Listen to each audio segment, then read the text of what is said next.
c'était ce qu'il y avait à faire. Maintenant, ils peuvent dire refondation. Refondation, c'est aller. Sibe julbe neɓatara lagine wa iwa lahara andi on won ɗum ɗo nami woli goy ɗum ɗo monsieur Aliou Ba modèle andi si ɓe inni refondation ko fanni ma hiɓe ɗon ko ɗum ɗo refondation wona ko hatti andi lahara kadi hatta andi goɗɗo ɓeynama ɗo ko duuɓi wulure o wurata duuɓi to lanna so ɓe innima a maayi fof no andi sa maayi lanni ton on lannata aduna wanna ɗo lannata awa transition lagine on noon ko ɗum ɓe inni o kamɓe transition on lannata par ce que ɓe inni refondation joni namin woli ɗo ko Aliou Ba modèle monsieur Aliou Ba.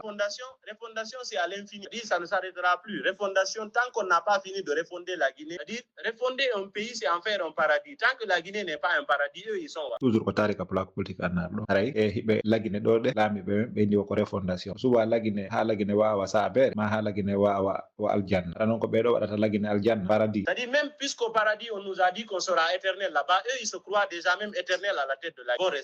Aw nani komi wol ɗo kon ka si Aliou Ba inni o ɓay ɓe inni lahara sa naati aljanna haray ɗon lannata ko pour toujours haray ɓeɗo kadi ko ɗum indi kamɓe kadi ɓay ɓe jooɗi ko nder gouvernement ɗo oɗo gouvernement ko pour toujours donc haray e ɗo ko andingol jama innuɓe ɓe waɗa e manifestation ha ɓeɗo iwa e ma innuɓe ɓen ɓe jeeja ɓe ha ɓe iya ma innuɓe ɓen waɗa ko waɗata o ɓeɗo inni kañum ɓe hewti ko aljanna kamɓe on goɗɗo dérangeataɓe ɗon haray wonɗo gorko o yo aɗo itta ɓe ɗon de sino faala dérange ɓe tun kañum e manifestation ji ma e haalaji ɗuɗuɗi. C'est triste, c'est méchant. La junte n'a pas pris encore. De façon solitaire, ils ont dit avoir obtenu un accord dynamique avec la CEDEAO. Et ils ont fait des déclarations publiques. Le chef de la junte, général Mamadi Doumbouya, a tenu plusieurs déclarations publiques où il a dit clairement, ni lui, ni les membres de la transition, ni les membres du gouvernement, ni les membres du CNT ne seront candidats aux prochaines élections à la sortie de la transition pour le retour à l'ordre constitutionnel. Le porte-parole de la junte l'a réaffirmé. Le porte-parole du gouvernement a même ajouté que le général s'est engagé de ne pas passer une minute de plus à la présidence de la République au lendemain du 31 décembre 2024. Nous avons entendu ça, oui ou non? Le monde entier a entendu ça. Maintenant, puisqu'ils ne veulent pas respecter ça, ils disent on l'avait dit parce que c'était une transition. On l'avait dit parce que c'était une charte. Maintenant, c'est une refondation. Maintenant, c'est une constitution. C'est-à-dire eux... Oh, nani, monsieur Aliou Ba ko yoɗɗo ko porte-parole gouvernement on kañum ɓeydunotode ko Ammara inni ɗon Ammara koye nunno e wondema ɓe ƴettata laamu ngu ɓe wonay ɗon ha tuma hewti o ɓe accita laamu ngu ɓe junna e civil on porte-parole on asuti kañum ko hay 31 décembre hay 1 minute ɓe ɓeyta ɗon Mamadi Doumbouya immoto joni noon ɓe daari ɓe tawi laamu ngu no weeli eni joni wo ko refondation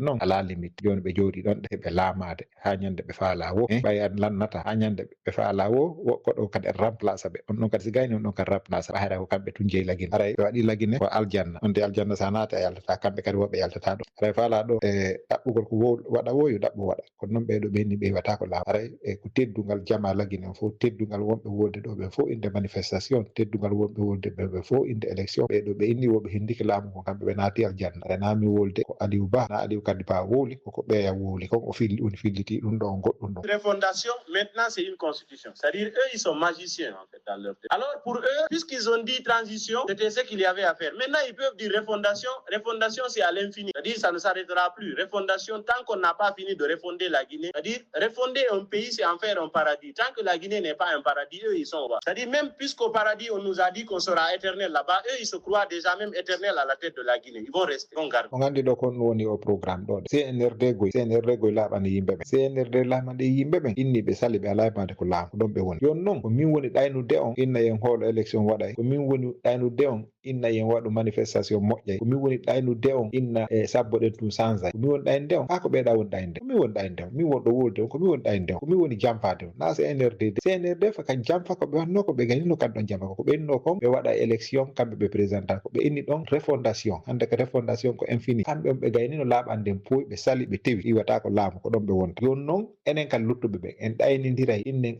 no gasa ɓe iway no gasa Allah wolan ɗon ittay ɓe ɗon no gasa e se waɗi manifestation ɓe dogay o se waɗi ɗum ɗe waɗay haray enen kadi en jokkay ɗaynugol militant ɓe men ɓen ɗo ɗayne yimɓe ɓen en ɗaɓɓay joni solution ɓay ɓe ni ɓe tewi ɓe sali imota ko laamu refondation ko aljanna le goɗɗo yaltata aljanna si naati nder to. C'est triste, c'est méchant. Mais nous aussi on a notre mot à dire. Nous aussi c'est notre pays.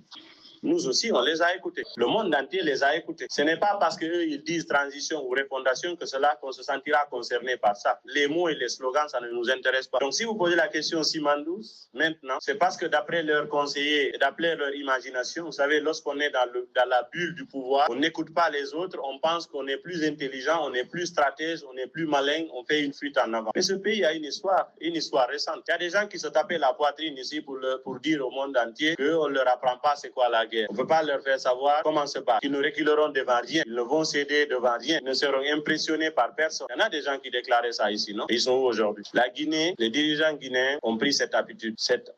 C'est sans contenu, mais on fait croire qu'on est géant plus que Pharaon. En réalité, ce n'est basé sur rien du tout. C'est du mythe.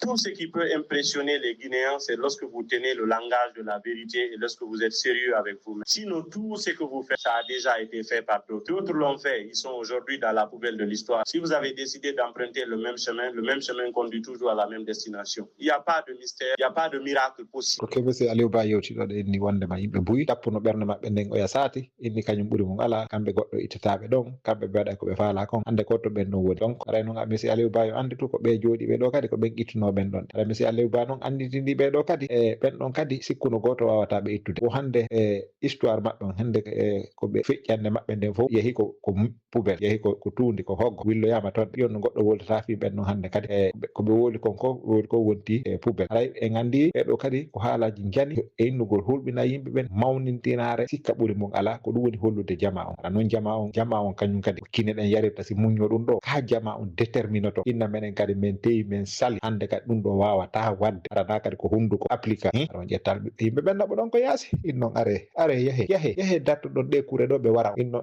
noon ɗo giɗi guinéen ɓe ara enen kadi en waɗa en continue ɗum ɗon enen min accata yalte yahum dartuɗon kamɓe marɓe pinkale ɓen enen noon min tawetake nder to de min wonta yeeso yahum ɓe fella ɓe wara ko ɗum ɗon kontinte ka ko monsieur Aliou Ba yewti ɗo ko ɓen mantinoɓe ɗon ɗe hande hiɓe nokkugo honɗum waɗi ha ɓe woni nokkugo par ce que goɗɗo go dartike fi ɗum ɗon yo ɗum ɗon ittu enen kadi en wawata innugol enen kadi en dartuɗum ɗum koyen darotu goɗɗo dartano enen kan gona ko leydi ɗo heɓanen janɗude enen koyen joɗotu waɗen ƴoyre innen goɗɗo go yar ittanayi ko nden ƴoyre kadi falnoɗe wadde ɗo e Mamadi Doumbouya a ƴettu laamu ngu waɗa e pilatowal junnayi ko nden ƴoyre falɗe ɗo sikkude ko ƴoyre heddoto laamu ka koyen waɗu ko Aliou Ba enni ɗo kon andina en wondema woɓɓe go wanno ɗum hande ɓe nokkugo honɗum wanno ɓen ɗon noon bonnoɓe dundarankoɓe naɓa nokkugo par ce que woɓɓe go ƴettuno décision yarli wonkimo kon aɗa itti ɓen ɗon enen kan en jottuɗo e waɗugol ƴoyre en yarlotako hoore men harana yarlingol paykoye men koye suusa warede hara susta warugol enen en waɗa ɗum ɗon enen koye waɗu ƴoyre innen ɗen jooɗa ɗo ɗe famintino enen juuɗe men ɗen no laaɓi kala imminɗo ɓiɗɗo goɗɗo yahi o felloya wara haɗa juuɗe makko ɗe woni juuɗe yiite haɗa juuɗe makko ɗe woni juuɗe